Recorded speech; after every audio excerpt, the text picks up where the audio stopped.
स्वागत है आप लोगों का एक बार फिर से आज के क्लास में। और आज हम लोग पढ़ेंगे अंकगणित के बारे में। अंकगणित से संबंधित बहुत सारे एपिसोड्स पहले भी इस चैनल पर आ चुके हैं। आशा है आप लोगों ने वो एपिसोड्स देखे होंगे, और अगर नहीं देखा है तो उन्हें जरूर देखें। इसी चैनल पर मानसिक योग्यता परीक्षण संबंधी बहुत सारे एपिसोड्स यानी कि 60 से अधिक करीबन एपिसोड्स आ चुके हैं। आप उन एपिसोड्स को भी देखें, और बहुत जल्दी भाषा परीक्षण संबंधी एपिसोड्स भी इस चैनल पर आने वाले हैं। तो इस तरह से आपको एक ही चैनल पर एक ही जगह तीनों ही विषयों के सारे एपिसोड्स आपको मिल जाएंगे, और आप अपनी तैयारी यहाँ रहते हुए ठीक तरीके से पूरी तरह कर सकते हैं। तो दोस्तों इस चैनल को आप जरूर सब्सक्राइब कर लें। तो चलिए आज का क्लास शुरू करते हैं। ये रहा हमारा पहला प्रश्न। A sum of rupees 1200 is taken on loan at 8% per annum at simple interest for a period of 8 months. How much money is required to settle the amount? अब कह रहा है कि 1200 रुपये की एक राशि उधार ली गई है 8% वार्षिक ब्याज की दर से, वो भी 8 महीने के लिए। तो बताइए कितनी राशि वापस देनी पड़ेगी, यानी कि अंतिम राशि वो क्या होगी जो वो व्यक्ति कर्ज से मुक्त होगा देकर। ठीक है, यही आपका प्रश्न है। और आपके विकल्प ये हैं 64 रुपया, 1264 रुपया, 1136 रुपया और 1968 रुपया। आप लोगों ने पढ़ा होगा सूत्र की मिश्र धन बराबर क्या होता है, मूलधन जोड़ ब्याज। अब ब्याज बराबर क्या होता है, मूलधन गुने दर गुने समय बट्टे 100। अब इस केस में यानी कि इस प्रश्न में मूलधन कितना है 1200 रुपया, ब्याज की दर क्या है 8% और समय क्या है 8 महीना। अगर हम महीने को वर्ष में बदलेंगे तो उसे हम 12 से भाग दे देंगे। चूंकि 8 महीना है तो हमें इसे वर्ष में बदलना पड़ेगा, तो हमने उसकी जगह लिख दिया 8/12। अब ये वर्ष है, 8 महीने में अगर हम 12 से भाग दे दिया हमने तो ये वर्ष में बदल गया। तो ऊपर में क्या लिखा 1200 गुने 8 गुने 8/12। अब और बट्टे में ये 100 है, तो इस पूरे के बट्टे में हमने 100 डाल दिया। अब देखिए 12 से इस 1200 को काट दिए तो क्या आया 100। तो ऊपर में क्या रहेगा 100 गुने 8 गुने 8, और नीचे में क्या है 100। तो ये 100 और 100 कैंसिल हो जाएगा, तो ऊपर में क्या बच गया 8 गुने 8।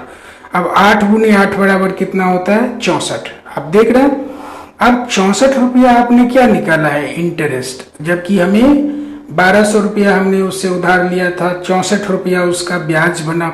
तो हमें वापस कितना करना होगा, हमें 8 महीने के बाद कितनी राशि वापस करनी होगी, तो मूलधन जोड़ ब्याज। और मूलधन कितना था 1200 रुपया हमने लिख दिया, ब्याज कितना हमने निकाला 64 रुपया लिख दिया, दोनों को जोड़ा तो हमें मिश्र धन यानी कि अमाउंट मिल गया, वो क्या है 1264 रुपया। ठीक है, तो ये आपके उत्तर में कहाँ पर है, यहाँ पर है। तो आपका कौन सा विकल्प सही हुआ, बी। बढ़ते हैं दोस्तों अगले प्रश्न की ओर। ये रहा आपका अगला प्रश्न। 1 litre of ghee weighs 930 gram if the cost of ghee is ₹200 per KG, what is the cost of 5 litres of ghee. अब कह रहा है कि यदि 1 लीटर घी का वजन 930 ग्राम होता हो तथा यदि घी की कीमत 200 रुपये प्रति किलो हो, तो बताइए 5 किलो घी की कीमत क्या होगी। प्रश्न एक बार फिर से सुन लीजिए। 1 लीटर घी, अब देखिए यहाँ संबंध क्या है, लीटर यानी कि वो आयतन है, और केजी जो उसका वेट बता रहा है, ठीक है, यानी कि वो भार है। तो कह रहा है कि 1 लीटर घी का भार क्या है, उसकी वजन क्या है 930 ग्राम। और कह रहा है कि 1 किलो घी यानी कि 1000 ग्राम घी की कीमत क्या है 200 रुपया। तो बताइए 5 किलो घी की कीमत क्या होगी। और ये आपके विकल्प दिए गए हैं 900 रुपया, 950 रुपया, 930 रुपया, 1000 रुपया। ठीक है दोस्तों, चलिए इसको सॉल्व करते हैं। जैसा कि प्रश्न में कहा गया 1 लीटर में कितने हैं 930 ग्राम, तो 5 लीटर में कितने होंगे, गुना कर देंगे 930 से 5 को। ठीक है, अब इस लीटर में ये जो हमारा आया लीटर को हमने यहाँ पर क्या किया ग्राम में बदला। अब इस पूरे ग्राम को हम क्या करते हैं किलोग्राम में बदलते हैं। क्यों, इसीलिए कि घी की जो दर है वो यहाँ पर प्रति किलोग्राम में दिया गया है। तो चलिए हम इसको किलो में बदलते हैं। तो ग्राम को अगर हमें किलोग्राम में बदलना होगा तो क्या करते हैं हम लोग 1000 से भाग दे देते हैं। तो अभी 5 किलोग्राम घी का वजन क्या था 930 गुने 5 लीटर घी का वजन क्या था 930 गुने 5 ग्राम। अब उसको हमने 1000 से भाग दे दिया। आप 930 को 5 से गुना करेंगे तो 4650 आएगा, और उसमें 1000 से अगर हम भाग देंगे तो ये देखिए 3 शून्य है एक के बाद, तो हम 3 अंकों के बाद दशमलव डालेंगे 6 के पीछे, यानी कि ये क्या हो जाएगा 4.650 किलो। अब आपका वजन किस में आ गया, 5 लीटर की जगह अब क्या आ गया किलोग्राम में, यानी कि 5 लीटर घी का वजन क्या है किलोग्राम में 4.650 किलोग्राम। अब चूंकि 1 किलोग्राम घी की कीमत कितना है 200 रुपया, तो 5 किलोग्राम ये 4.650 किलोग्राम का क्या होगा, दोनों को गुना कर देंगे। अब दोनों को हमने क्या किया गुना कर दिया। अब इसको गुना करते समय आप सीधे सीधे क्या करिए, 1 जीरो ये 1 जीरो ये और 1 जीरो ये, 3 जीरो हमने यहाँ रख दिया। अभी आप मान के चले कि यहाँ दशमलव नहीं है, सीधे बस गुना करना है, तो 2 जीरो ये और 1 जीरो ये 3 जीरो हमने रख दिया। अब हम 2 से गुना करते हैं, 5 दूनी 10, 1 जीरो आ गया, बच गया आपके हाथ में कितना 1, 6 दूनी 12, 1 13, आपके हाथ में कितना बचा 1, 4 दूनी 8, 1 9, यानी कि कुल क्या हो गया 93000। अब हम दशमलव की क्रिया करेंगे। अब दशमलव देखिए कितने अंक के बाद ये दशमलव पीछे में था, दशमलव के बाद कितने अंक थे 3, तो यहाँ भी हम दाहिनी ओर से 3 अंकों के बाद दशमलव डाल देंगे, तो 1 जीरो 2 जीरो 3 जीरो दशमलव डाल दिया, तो अब कितना रुपया हो गया 930 रुपया 0 पैसा। तो समझ गए 5 लीटर घी यानी कि 4 किलो 650 ग्राम घी की कीमत क्या है 930 रुपया। वो आपके किस उत्तर विकल्प में है, यहाँ पर देखिए 930, यानी कि आपका उत्तर क्या हुआ बी। बढ़ते हैं दोस्तों अगले प्रश्न की ओर। ये रहा आपका अगला प्रश्न, what is the value of 73 into 73 minus 72 into 72। प्रश्न कह रहा है कि 73 के वर्ग और 72 के वर्ग के बीच का अंतर कितना होता है। 73 के वर्ग यानी 2 बार अगर गुना कर लिया तो वर्ग ही हो गया ना, तो 73 के वर्ग और 72 के वर्ग के बीच का अंतर कितना होता है, और ये आपके ऑप्शंस दिए हुए हैं, उत्तर विकल्प दिए हुए हैं 1045, 1, 145 और 2।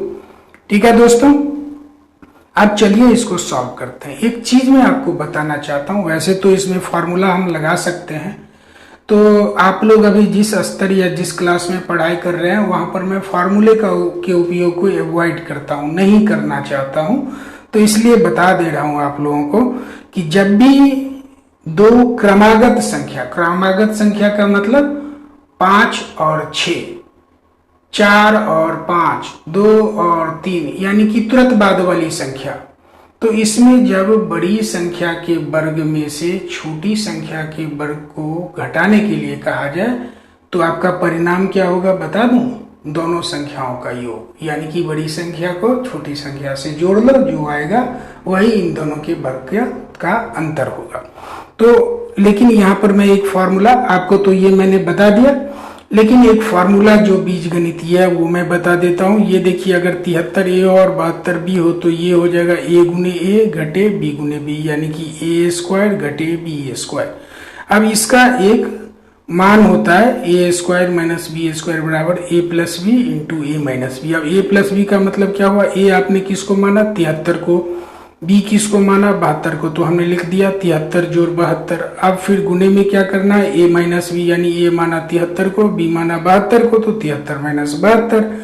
अब 73 माइनस 72 बराबर कितना होगा भाई 1 होगा। अब आप याद कीजिए, अभी मैंने आपको क्या कहा कि अगर 2 क्रमागत संख्या हो तो बड़े संख्या के वर्ग से अगर छोटी संख्या के वर्ग को घटाना हो तो परिणाम दोनों संख्याओं का योग होगा।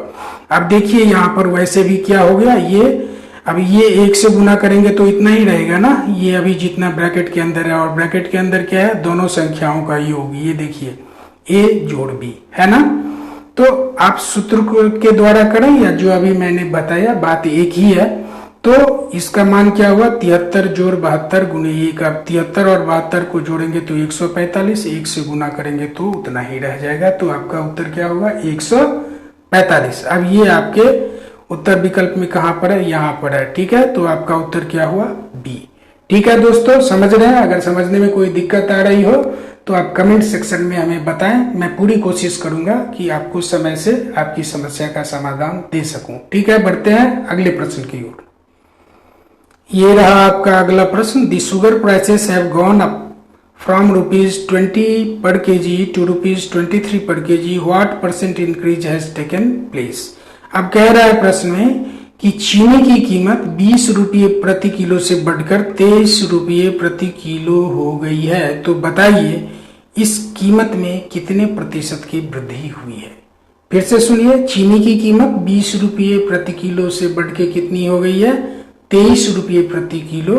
तो बताइए इसके यानी कि चीनी की कीमत में कितने प्रतिशत की वृद्धि हुई है? और ये आपके विकल्प दिए गए हैं 3%, 5%, 15%, 20%। अब प्रतिशत वृद्धि के लिए हमेशा एक सूत्र याद रखिए कि जो अंतिम प्राइस है यानी कि बढ़ने के बाद जो प्राइस है यानी कि जो अंतिम मूल्य है, बढ़ने के बाद जो मूल्य है, उसमें से जो बढ़ने से पहले मूल्य था उसको आप घटा लीजिए और उसके बट्टे में बढ़ने से पहले वाला ही मूल्य डाल के उसे 100 से गुना कर दीजिए।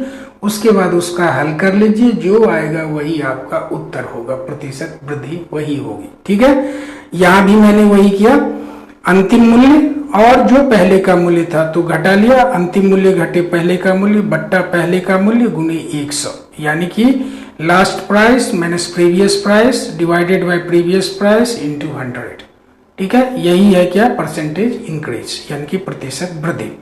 अब देखिए अंतिम मूल्य क्या था? 23 रुपये किलो, यानी अंतिम मूल्य से मेरा मतलब है बढ़ने के बाद का मूल्य। ठीक है, तो ये हो गया 23 रुपये किलो, तो हमने लिख दिया 23 घटे प्रीवियस मूल्य यानी कि बढ़ने से पहले की जो कीमत थी वो क्या थी? 20 रुपये पर किलो, तो लिख दिया हमने 20। तो 23 घटे 20 बट्टे प्रीवियस प्राइस यानी कि पहले बढ़ने से पहले का मूल्य, तो वो क्या था? एक बार फिर 20, तो 23 घटे 20 बट्टे 20 और ये गुना 100 को हमने क्या किया? ऐसे ही रख दिया। तो आप देखिए 23 में से 20 गया 3 बट्टे 20 और गुना 100। 20 से हम 100 को काटेंगे तो कितना आया? 5। 5 को 3 से गुना करेंगे तो 15, यानी कि वो प्रतिशत वृद्धि कितने की है? 15% की। और वो आपके उत्तर में कहाँ पर है? यहाँ पर सी। तो दोस्तों आपका उत्तर हुआ सी। चलिए बढ़ते हैं अगले प्रश्न की ओर। ये रहा आज का अंतिम प्रश्न।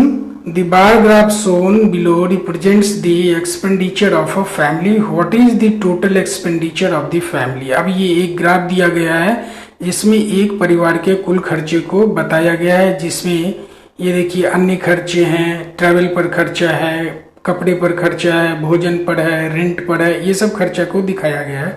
तो कह रहा है कि बताइए कुल खर्चा क्या है। तो चलिए ट्रैवल, अब ये खर्चा ये है और इसका मान यहाँ नीचे आइए कितना है? 500, तो हमने लिख दिया 500। उसके बाद क्लोथिंग का है यानी कपड़े का खर्चा है, उसका मान कितना है? इस उंगली के सीधे सीधे नीचे आइए 1000, तो हमने लिख दिया 1000। अब ये फिर अगला क्या है? रेंट का खर्चा। रेंट का खर्चा कितना है? 1500, तो हमने लिख दिया 1500। उसके बाद क्या है? अन्य खर्चे, तो अन्य खर्चे कितने हैं? 2000, हमने लिख दिया 2000। उसके बाद क्या है? फूड का खर्चा यानी भोजन का, वो कितना है?